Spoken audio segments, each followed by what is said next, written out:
आसमान में खरगोश के चेहरे वाली लाल चांद दिखती है। नीनी एक अजीब जगह चल रही है जहाँ चारों ओर खरगोश के चेहरे वाले कांटे हैं। इसी दौरान एक रहस्यमय परछाई झलकती है। वह काली परछाई नीनी को पुकारती है। अचानक एक खरगोश जिसकी दोनों आँखों से लाल रोशनी निकलती है सामने आ जाता है, जिससे नीनी कांपने लगती है।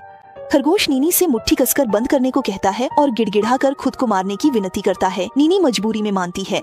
एक घूंसा मारने के बाद खरगोश के चेहरे पर संतुष्टि आ जाती है। नीनी अचानक सपने से जागती है, मुट्ठी देखती है और जोर से सांस लेती है। नीनी को इसमें कुछ अजीब नहीं लगता। वह अगले दिन की तैराकी क्लास के बारे में सोचती है और फिर आंखें बंद कर सो जाती है।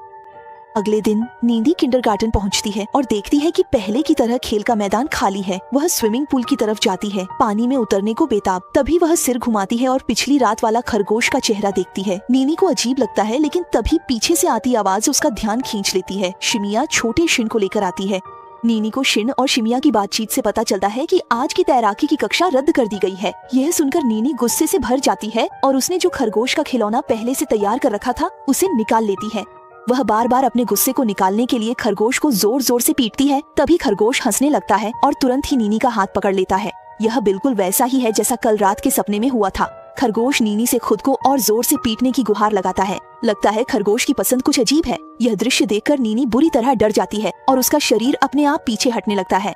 एक पल की असावधानी में खरगोश नीनी पर गिरता है। नीनी को आत्मरक्षा की ट्रेनिंग याद आती है और वह लगातार खरगोश को लात मारती है। फिर वह ओवर द शोल्डर थ्रो का इस्तेमाल कर खरगोश को दूर फेंक देती है। संयोग से खरगोश सीधे स्विमिंग पूल में गिरता है। इस पर वह जोर जोर से छटपटाता है। असल में उसे पानी से डर लगता है।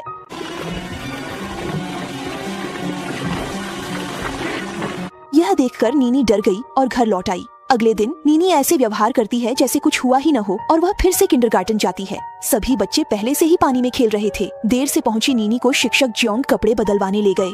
नीनी ने स्विमसूट पहना। वही घटना फिर से घट गई।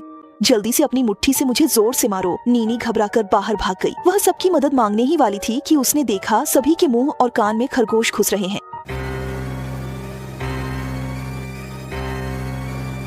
इस समय सभी जैसे जादू के वश में आ गए थे। वे नीनी के चारों ओर गिरकर खुद को मारने की गुहार करने लगे, लेकिन नीनी जानती थी कि चोर को पकड़ना है तो उसके सरदार को पकड़ो। उसने सीधे घूंसा पारदर्शी खरगोश पर मारा। खरगोश का शरीर मरोड़कर पानी की लहर में बदल गया और सभी सहपाठी सामान्य हो गए। लेकिन मामला यहीं खत्म नहीं हुआ। स्विमिंग पूल में मौजूद खरगोश फिर से पहले जैसा हो गया।